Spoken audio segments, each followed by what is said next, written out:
Hey there, welcome back to No Bullshit Truth Radio. I'm your host, Leslie Noble. I've been a therapist for close to 3 decades. I help people heal from betrayal and rewrite their stories. I talk about various topics and how to make your life better. But before we jump in today, I want to remind you that this podcast episode is not meant to be a replacement for therapy. It's for educational and inspirational purposes only. If you need more help or support, reach out to a licensed mental health professional in your area. And with everything else, take what you like and leave the rest. So let's jump into it. I'm excited about today because we're going to be talking about something I see on a regular basis when clients reach out for help. And it's what most everyone is quietly struggling with: not enjoying your life. And not knowing what it means to thrive in your own life or have meaning and purpose. I got you on this one. It is a journey I've taken in my own life, what it means to actually live, experience pleasure and joy, be in your own body, and enjoy the present moment. So let's jump in. So, a lot of times in therapy, in a session, I'll ask people, what does it mean to you to thrive? And what does it mean to enjoy your life? When they come to me and say, I feel stuck, or I don't know what I want to do, or I feel like I'm not really thriving. And I'll ask, what does it mean to thrive? The answer I get is the same every time. I have no idea. I just know what I'm doing. I don't feel connected to. I don't know what it means to thrive. That's why I'm here. I want help me figure out, how do I thrive in my own life? So, because even when something is not technically wrong and you're doing all the things, right? You're checking the boxes, you're showing up, you're handling responsibilities, but inside you feel empty, stuck, and disconnected. You feel flat, you feel numb, like life's just it's happening around you. I'm checking all the boxes, I'm being responsible, but I'm not really feeling joy. I'm not loving where I am in my life. So you come home from work, you doom scroll, you binge watch Netflix, you feel isolated at times. And if this sounds like you, number one, you're not alone. It's the journey many people are on right now. You're not broken. You're just overloaded. And today we're going to unpack why enjoyment disappears and how you can get it back. Like I said before, I'm really excited about this topic because I think it's really timely in our world right now. So most people think enjoyment is about the circumstances in your life, right? If I have this really great job or this really great title, then I'm going to be happy. Or if I get this relationship, I'm going to be finally happy. It's always about the next goal or the next place we've got to be. And what we've been taught in our world is that productivity equals happiness. It equals peace and it equals enjoyment. So then we reach the goal, we have a lot of shame around that because we're like, okay, nothing's wrong. I should be happy. Why do I feel so numb? Why do I feel so disconnected? So, and then over time, we realize, you know what? I'm burned out, I'm stressed, and I don't feel good on the inside. So we're thinking like, okay, if I had more money, if I had more time, if I had less stress, then I'll enjoy my life. But enjoyment isn't circumstantial. That's what we're taught. Enjoyment is actually about nervous system capacity. If your nervous system is stuck in functional freeze, you are not going to feel joy. So we've talked about this in other podcasts and in other areas on my new YouTube channel. I've talked about the 4 F's in trauma, which is fight, flight, freeze, fawn. The 4 F's. It's what we do when our body feels triggered or alarmed. And some of us tend to sway or lean more on one type than the other. And the one I see a lot is functional freeze. And that's when you're feeling numbness, you don't feel joy, you feel stuck. And functional freeze is just low grade shutdown. You're doing your life, you're getting up, you're going to work, you're coming home, but you're not really feeling your life. And there's a difference. You're productive, you're responsible, you're functioning, but you're kind of offline. It's not really depression or laziness, even though functional freeze can look like depression. It's nervous system overload. And what's happening is your nervous system is trying to protect yourself.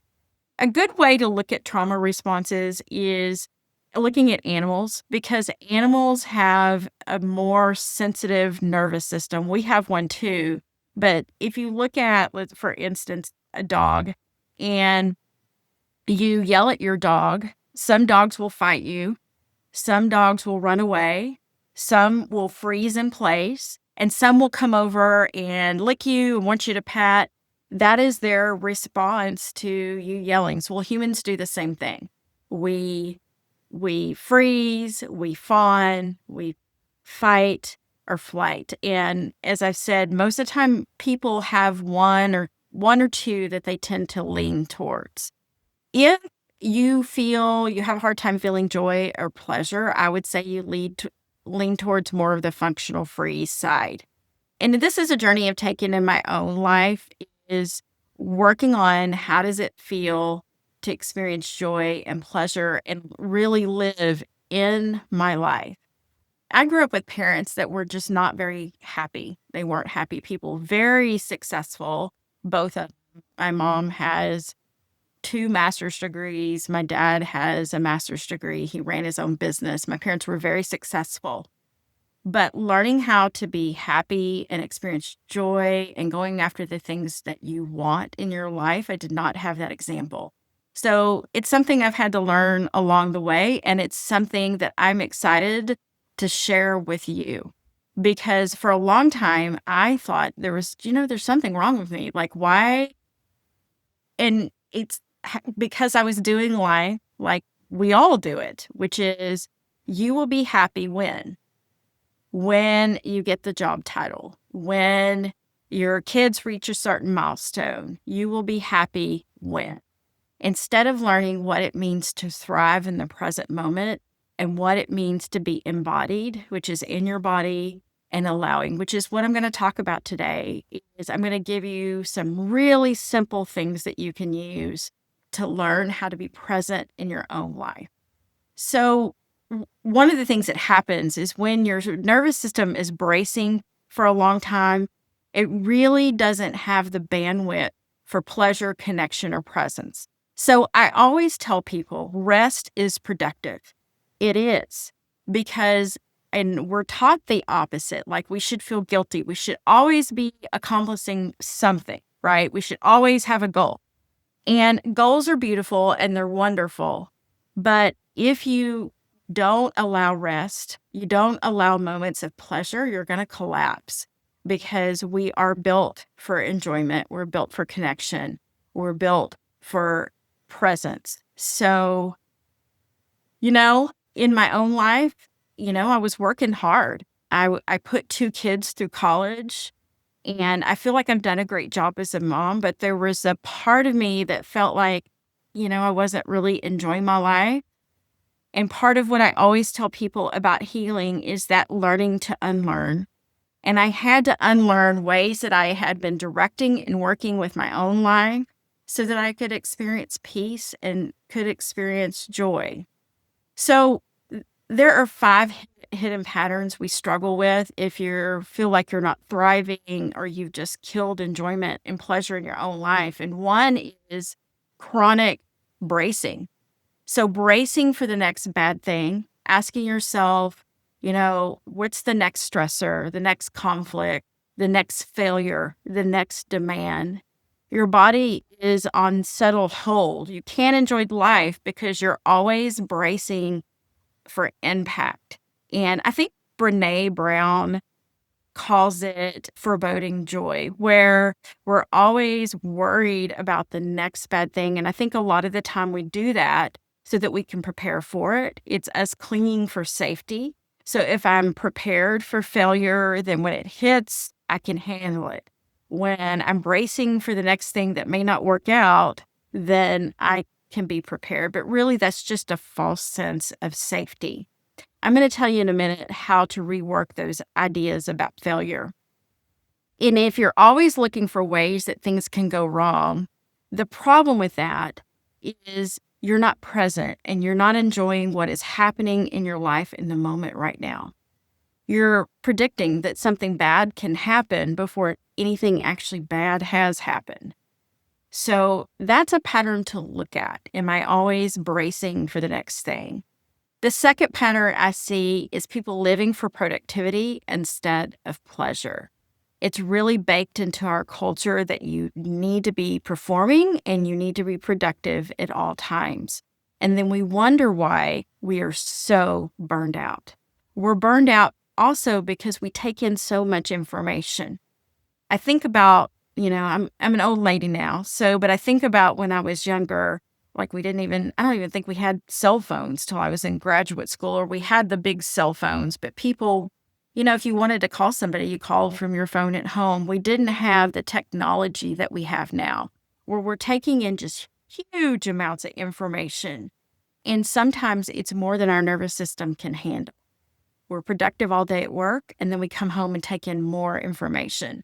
We get on TikTok and we watch the Lindsay Clancy trial, and we're keeping up with all the things that are happening in the world.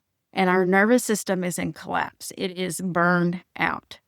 So everything becomes a task. Even you feel like sometimes you've got to be productive with your self-care. Okay, I'm going to get up at 5 a.m. I'm going to go to Pilates. I'm going to do my skin care. I'm going to meditate. I'm going to go to yoga.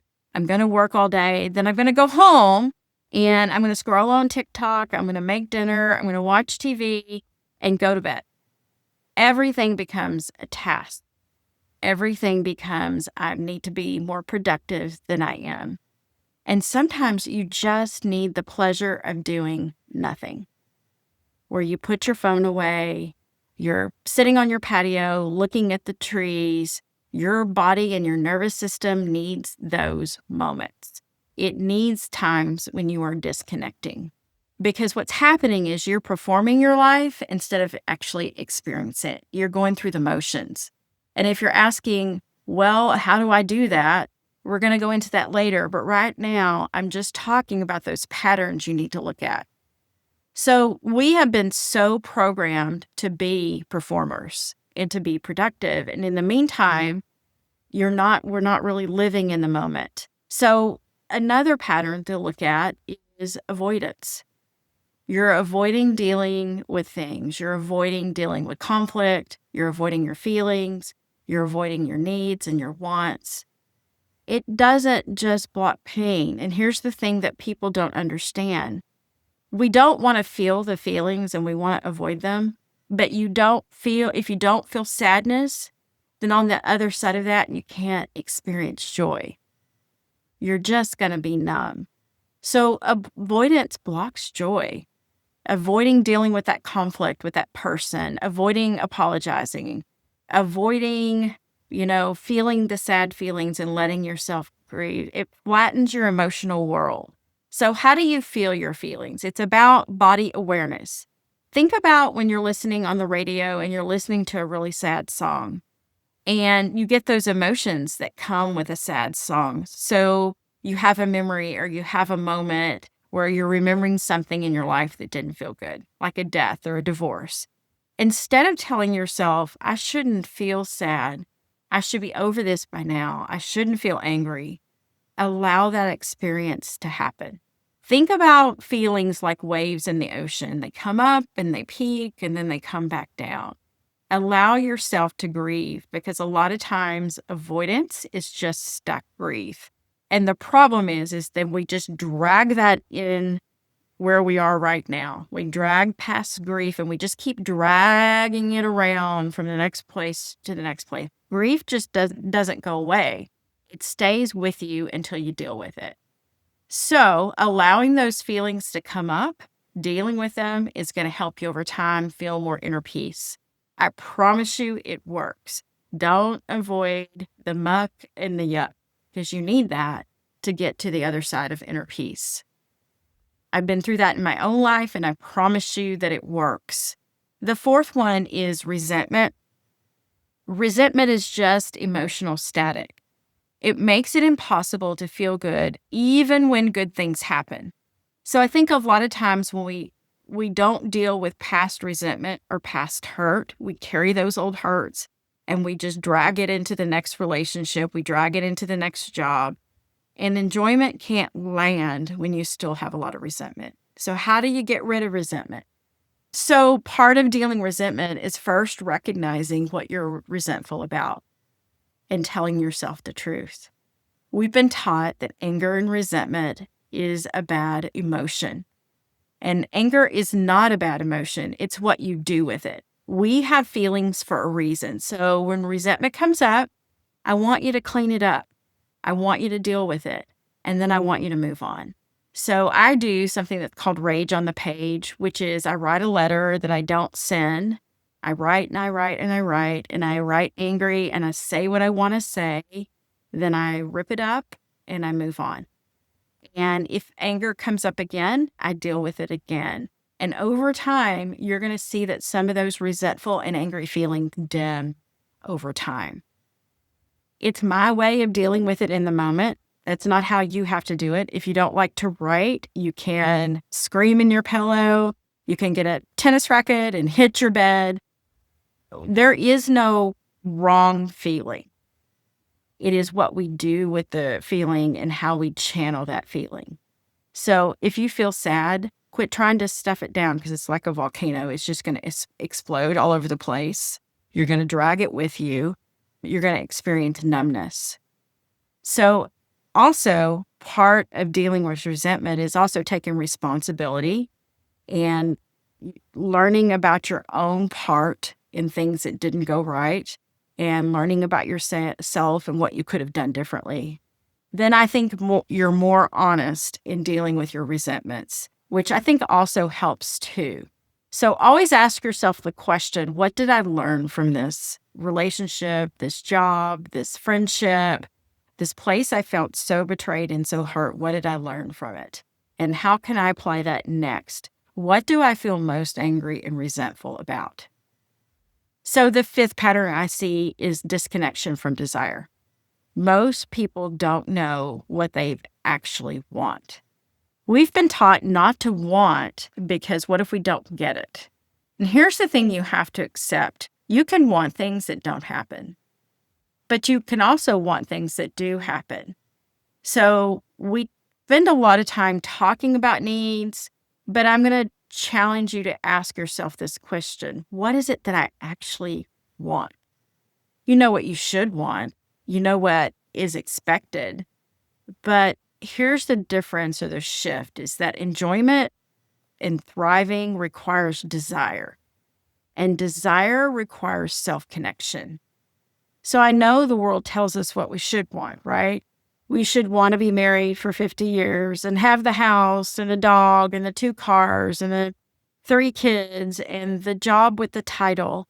But then people get all those things and they're like, why am I still unhappy? Because you're not connected to yourself and you're not connected to your desires and your wants. You're following a script that's been handed to you that's maybe not working for you. And we've been taught that to desire or to want is selfish. Being happy and enjoying your life is not a selfish act. It's a requirement. What a tragedy to go your whole life and not enjoy or desire or want anything.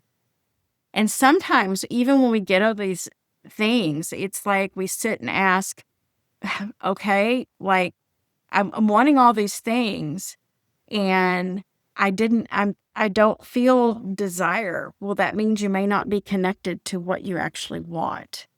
And part of desiring something is really being okay if it doesn't work out. That I'm going to learn from this experience. So it's learning to deal with failure. And we see failure is a dirty word, and it is not. Every time in my own life where something didn't work out or I failed, I learned an incredible amount from it. So you can transform those disappointments into this is what I've learned from this experience, and this is what I'm dragging into my next chapter. So, for example, if I desire a relationship, it's something I want, and I'm scared because of things that have happened in the past, but I still desire and still want it.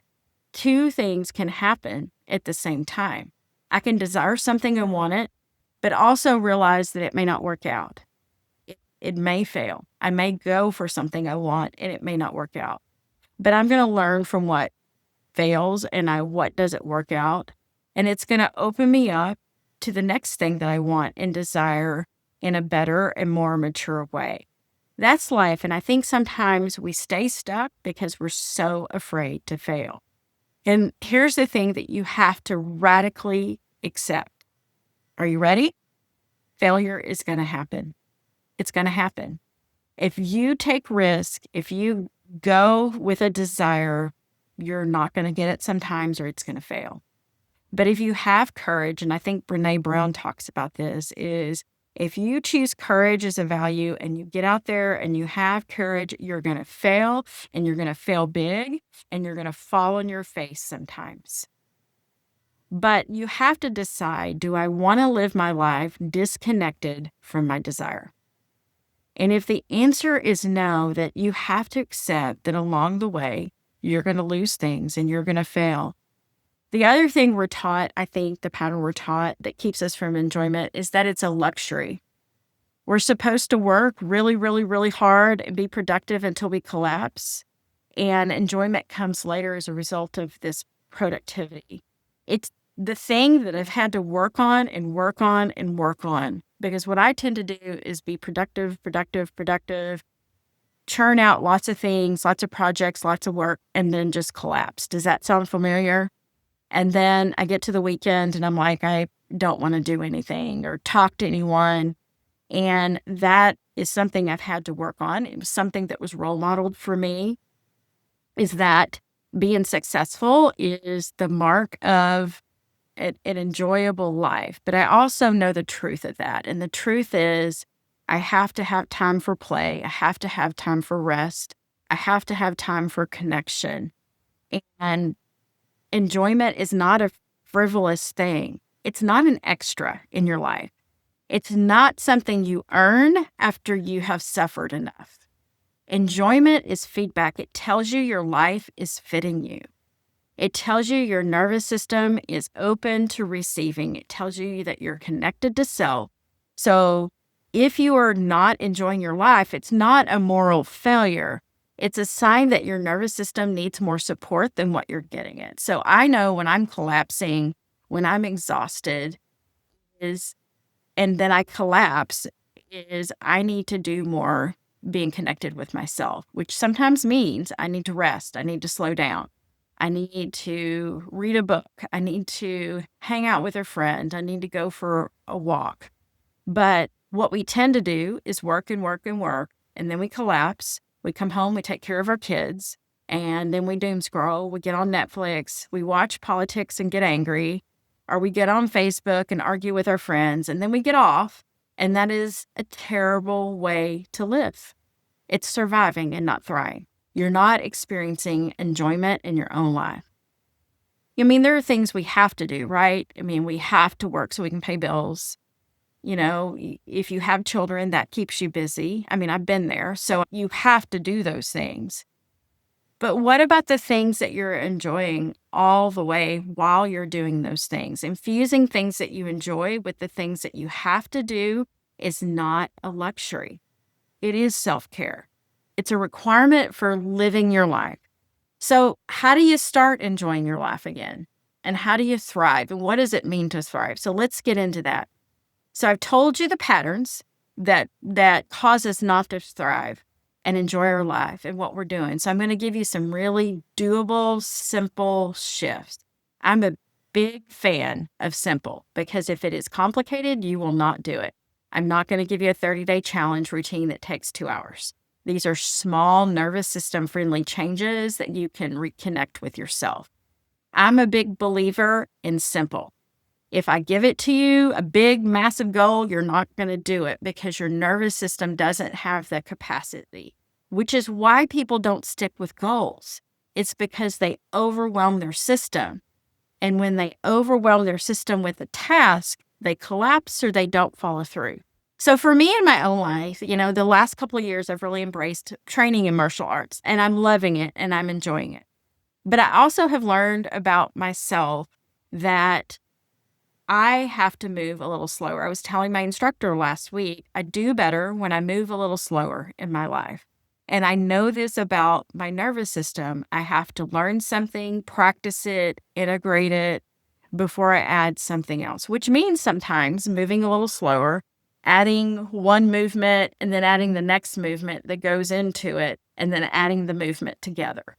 I do better and I will follow through. If I walk into that setting and think, I've got to take my brown belt test, I get overwhelmed, I freeze, I stop, I feel pressure. So I've had to learn in my life, I have to move a little slower. It is how my nervous system is wired. Is I will always accomplish the goal, but I have to take it into smaller chunks. I have to work in increments. So I don't pressure myself anymore. And, I always tell people, do the 1%, build on the 1%, because if you do 1% every day, by the end of the month, you've done 30%. By the end of 2 months, you've done 60%. By the end of 3 months, you've done 90%. And you will be amazed at doing 1% every day, what you end up with at the very end. It has changed my life to take things in smaller increments. I would set these big, lofty goals and then not follow through because I would get overwhelmed or I'd get stressed. And I've learned if I move slower, I'm going to get it done. And I'm going to be successful because I've allowed my nervous system to work at its capacity. So, number one, do one thing daily that has no productivity outcome. So, not for anybody else, just enjoyable. Your nervous system needs experiences that aren't tied to performance. And this is helpful when people don't understand burnout, is because you are not implementing. We think if we just rest, if I just sleep all weekend or if I just lay and watch Netflix all weekend, then by Monday I'll feel okay. And what I always say is you're not, because you're not putting in enjoyable things. Your brain, your body, your nervous system needs experiences that aren't tied to performing. So go read that fiction. Go sit on the porch and drink your coffee and watch the tree and the birds. I want you to do something that's not tied to performance, even if it means setting your phone down for 1 minute and sitting and doing nothing for 1 minute a day. Do something so your body and brain don't have to perform. So it's not about being productive. One of the things I did over the weekend is I painted a birdhouse.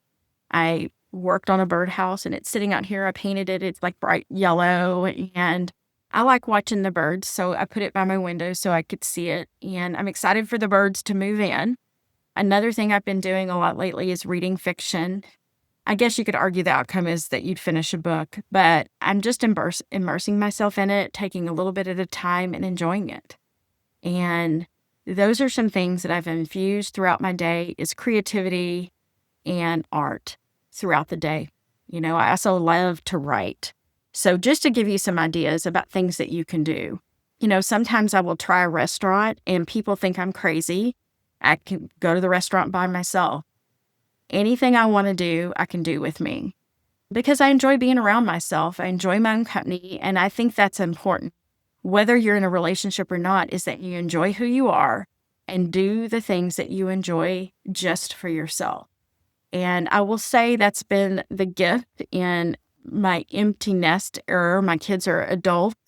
And, it's been a lot of doing things for myself that I didn't get to do and enjoying things that I didn't have time to enjoy doing. I've found the joy of reading again. When my kids were in the house, sometimes you don't even have a chance to read a page. So the second thing you can do is practice micro presence.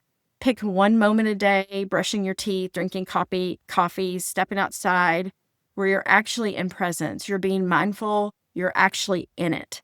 30 seconds of presence is enough to just thaw a functional freeze. So you could do orienting, where you're sitting on your porch, you're drinking coffee, and you're noticing the trees, and you're noticing the squirrels and the birds, and you're just noticing your breath. You're noticing where you're tense in your body, and you're dealing with it in the moment. You're taking a deep breath. You're trying to relax. You're actually in the moment. You spend time with a friend, and you're in that moment. You're listening to them, and you're not scrolling on your phone. I can't tell you how many times the restaurants I go to, I see couples that sit together, and they're both on their phone. And I think, why don't you just, and you're worried about going to a restaurant by yourself? You're already by yourself. So if you aren't practicing presence, you aren't practicing self-connection and connection to yourself. So put that damn phone away and practice presence and being with yourself. I promise you, you will start to feel more pleasure and enjoyment in your life again. If you eat something, sometimes we just inhale because we want to get our lunch done so we can get back to work. Really try to practice presence and taste your food. That is another part. Also, moving a little slower. We live in a world where we want things really, really fast. I can order something from Amazon and it comes and I get it really fast. But pleasure is moving a little slower. It is to be savored. Thriving is slower. It's enjoyment. It's moving with the flow. Your nervous system needs experiences where you are moving slower, where you're in the flow, where you're relaxing and you're just enjoying. Number 3 is to clear the resentment. I do this with couples that I work with, is I do have them do a daily check-in, and if there's a resentment, they deal with it in the moment, they clean it up, and they move on. I have said this a million times. Relationships don't end because of the one thing. It's death by 1,000 paper cuts. So you deal with it, you clean it up, and then you move on. And a lot of times we haven't learned how to do that. So if you're struggling with that kind of thing where you're avoiding things, you're not saying the damn thing, you've got resentments, go work with a couples therapist to help you learn how to deal with resentments. And you also can do that work with yourself. You can clear resentment, just the one, say the thing, write the thing, acknowledge the thing, because resentment blocks joy more than anything else. So I think sometimes we hang on to resentment and anger because we want that other person to do something. We want them to change. And if I'm angry enough about it, if I'm bitter, then they're going to see it. They're going to see what they did to me, or they're going to see how they made me feel. And it's not your responsibility to fix what someone else has done or what they've done to you. The only thing you can do is deal with your own anger and resentment and your grief and work on cleaning up that pain so you can move forward in a way that makes sense. It's way more peaceful. One of the ways I see people is that they're sacred. Even the people who have hurt us and made mistakes, they're still sacred. And part of it is realizing that they have their own stuff they need to grow from and deal with. And if I can deal with my own anger, I deal with that resentment, and I know that those people are growing just like I am. And sometimes people grow slower and they need to make mistakes and they need to learn the hard way. Sometimes people make a bunch of mistakes before they hit bottom and they grow. So deal with that resentment. Don't worry about what they're doing. Deal with your own bitterness, your anger, and your resentment. Clean that up so you can move forward. You know, you've probably heard the saying that being angry is like drinking poison and waiting for the other person to die. I mean, that's the truth. And you're stuck in your anger and the other person doesn't even have an awareness that you're that angry. So clearing resentment is about freeing yourself. Number 4 is to stop avoiding your feelings. So for example, I always give clients I work with, it's like a volcano where you stuff it in, and then you wonder why you feel numb or you wonder why you can't feel joy. It's because you're not allowing yourself to grieve. So try naming one feeling a day.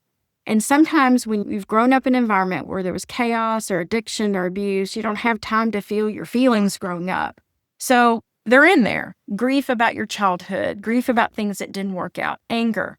anger about what you had to deal with. That little child is still stuck in survival mode. And the way you work to unfreeze that is, it's going to sound elementary, but you actually get a feeling chart. You can Google one, and you try to name at least one feeling a day. I'm feeling sad because, and try to notice where you feel sad in your body. That's how you become embodied and connected with self. I feel angry and I feel it in my chest, and I'm going to deal with that anger and I'm going to work on releasing it. The thing with feelings is that we're afraid if we allow ourselves to feel those feelings, that it will never stop. And I promise you, you can hold me to that the opposite is true. It is the one thing that I know for sure after doing this for almost 3 decades, is that if you allow yourself to feel those feelings, it's like a wave in the ocean. It will peak and you will feel it, and then it will come down. And you're able to get back to peace. But what's holding you back is not allowing yourself to feel that grief. We suck in our culture at teaching people that it is okay to feel their feelings. And there are things that happen in your life where you have every right to feel angry about. And to heal from that truth is you have to name it, and you have to allow yourself to experience that anger. You're allowed to feel how you feel. That is grief, my friend. It is not fixing the feelings, it's naming it and accepting that that's how you feel. And then the 5th thing is adding one small pleasure back into your life, not a big overhaul. A tiny spark, a song you like, food you enjoy, a walk you actually want to take, because pleasure builds capacity. And the more you experience pleasure, desire, the more you feel like you're thriving, the more you're going to add to it. And then it sparks creativity. It sparks connection. It sparks self-connection. It's hard to understand this whole capacity things because what we do is we give ourselves these massive goals, right? And then we don't understand why we never follow through or why we feel so burned out. It's because you're moving past your nervous system capacity. When you change things in your life, even good things, you're changing who you're becoming. And if pleasure's not something you were taught, if you weren't taught to experience thriving in your life and enjoy your life, your nervous system is going to protect you, and it's going to go into fight, flight, freeze, or fawn. And the way that you avoid that happening is you do things in smaller increments. And we don't live in a world where we appreciate the slowdown, right? We want things quickly. It's like driving through McDonald's instead of cooking dinner, ordering something on Amazon or groceries, and they end up on our. But healing does not work that way. And pleasure equals moving slower. Pleasure equals presence. Thinking, thriving equals presence. Being in your body and noticing, which is requiring you to move slower. And 6 is asking yourself, what do I want? We don't ask what we want, or we don't allow ourselves to want, because if I want this, I might get hurt, right? We're afraid to want. And want is connected to desire. And want and desire is connected to pleasure and thriving. So tell yourself the truth about what you want, not what's expected, not what's responsible, but not what's easiest, but what do you actually want in your life? Because desire is the doorway to enjoyment. And it is okay to want things. It's okay to get things and it not work out. And it is okay to fail. I'm going to say it again. It is okay to fail. I can tell you in my own life, failure has been the biggest teacher. Once I learned that it was okay to fail and that I would take those lessons and I would learn from them and become the next best version of myself, then I stopped being afraid of 2 things: what people think about what I want, and I stopped being afraid of taking risks. Because even if it doesn't work out, I have learned so much in the process. So it is okay to want things, and it is okay to fail. And if you learn from failure, what will happen is the next step is you're going to start learning from thriving. We can also learn from joy. We don't just learn from pain. And I will tell you, learning from joy is so much better than learning from pain. So take those moments you failed in your life and ask yourself, what did I learn? What lessons do I need to to apply, and who am I going to become now? How am I going to change my identity and become the next best version of me?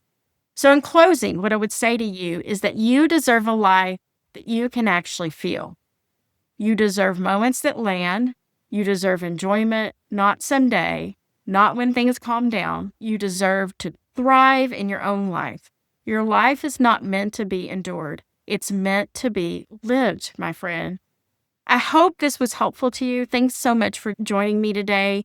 And if you think this would be helpful to someone, please pass it along. Go find my YouTube channel, which is No Bullshit Healing. I'd love for you to join my community, and I will see you next time. Thanks for listening.